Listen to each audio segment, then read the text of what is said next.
We're here at the Brady Squash Center in Payne Whitney Gym with the head coach of Yale Squash, Dave Talbott.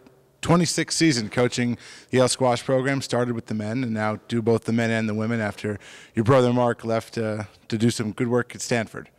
Right. Yeah, thanks, Ron. This is great. Fun to do this with you for a minute. Yeah, it's my 26th season. Mark followed Dale Walker and did the women here for, I believe, 6 seasons, maybe 7. And then this is my 5th season when he left to start the Stanford women's program. They took the program varsity, build a facility. He was really excited to go out there and be the first coach of, Stanford varsity women's squash. And great move for the family. And so I took over the women. I just started my 5th season with the women. The year he left me a great team, and we were fortunate with his first and then my 2 in a row. That team won 3 national championships. So anyway, he's doing great out there, and I'm having a great time doing both teams.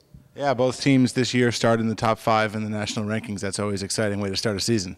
Right. We have a lot of expectations for both these teams. As you mentioned, our first match was Saturday against Penn, and the men went in ranked 3rd in the country behind Trinity and Harvard, and I believe Penn was 7th, and we played very strongly, won that match 8-1. The women were playing Penn, who were the defending Ivy League champion from last season, and beat us 7-2 last season pretty handily, actually. And this year, different story, but we came up short 5-4, a very competitive match. It was 4-all with the number 1s on, but their number 1 took down Logan Greer, our number 1, and we ended up losing 5-4. But the league's very competitive, and we're actually pretty optimistic the way the women played that we can be right in the hunt the rest of the season.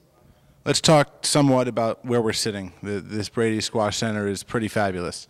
It really is. I mean, it's great. We're sitting on the tee. I don't know, you've probably never been on the tee of a squash court, have you? And I know you got some buddies that, including John Musto, is captain of my team. So I know you know the sport a little bit. We're sitting in a 4-glass wall court here in the center, court 1 of the Brady Squash Center, able to watch all around. They could watch our interview from behind us in the front wall.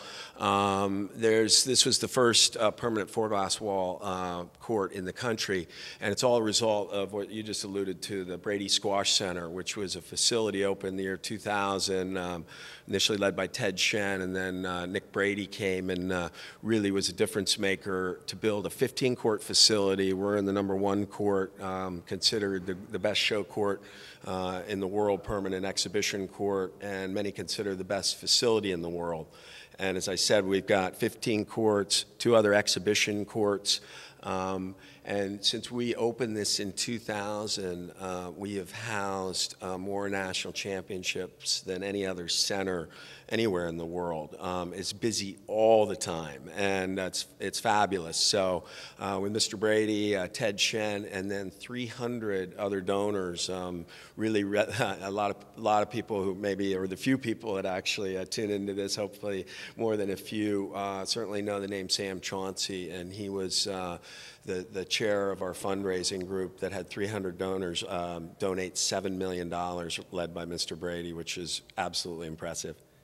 And it keeps a lot of your alums coming back. This coming weekend, Julian Illingworth will be here to play. Isn't that great? Yeah, we've actually, obviously we have a pretty high-powered program here. Julian Illingworth, who graduated 2 years ago, is currently the highest-ranked American on the World Professional Tour. He's up in the top 30s. Which is really impressive for only being out there 2 years, and many look to him to get to the top 10. As you mentioned, he'll be here this weekend. We're hosting Open with professionals and prize money, 5-player team championships hosted by U.S. Nationals and Yale. And so that's the kind of thing we do on a regular basis here. So we have a number of pros here playing Friday, Saturday, Sunday. And Miranda Ranieri, based on her schedule, is actually still up in the air where she can play this event, who graduated last year as our captain in 2008, was intercollegiate champion, won the event down at Navy last March, is out playing professionally as well, and just had a couple qualification wins to get in main events in very impressive fashion. So that's exciting. So on all fronts, and a ton of juniors, amateurs in our inner city program. Yeah, let's talk about Squash Haven and community outreach that goes involved with this. Absolutely amazing. We run one of the most impressive community outreach programs amongst many, many at Yale, and Yale's been an awesome partner.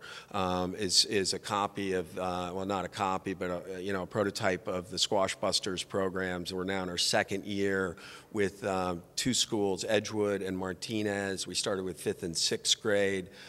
It's 5 days a week with many field trips on weekends. Involves we're up to 42 kids now. One school comes Monday, Wednesday, the other Tuesday, Thursday. They both come on Friday. And then do a number of community service and field trips and whatnot on Saturdays. They play tournaments.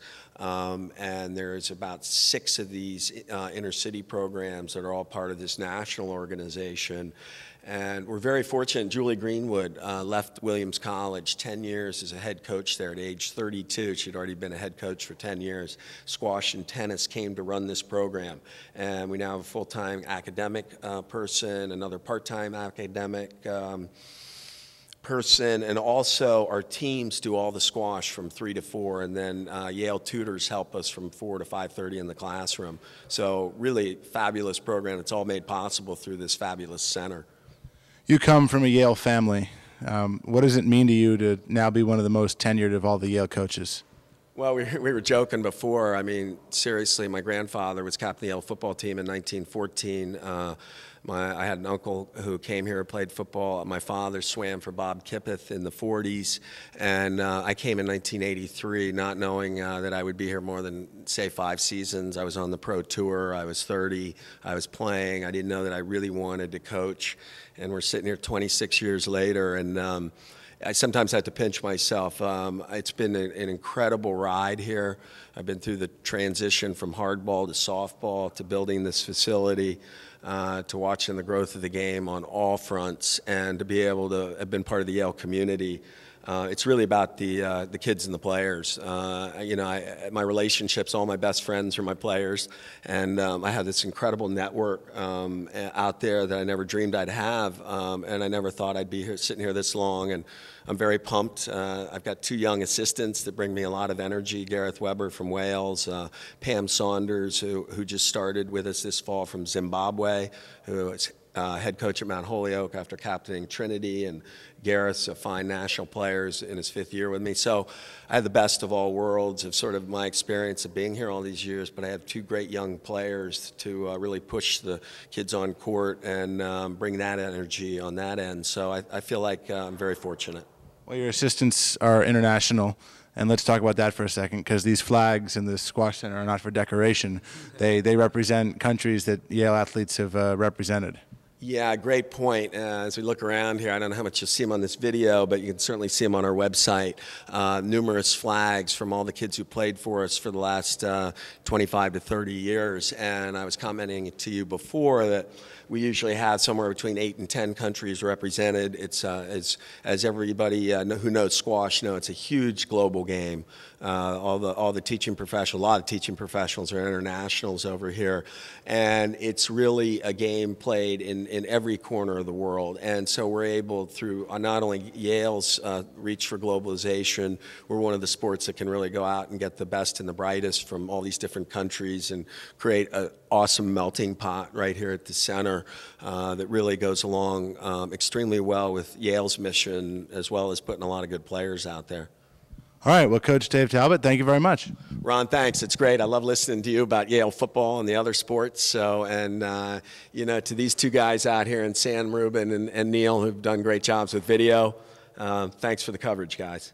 All right. We'll keep watching you this season.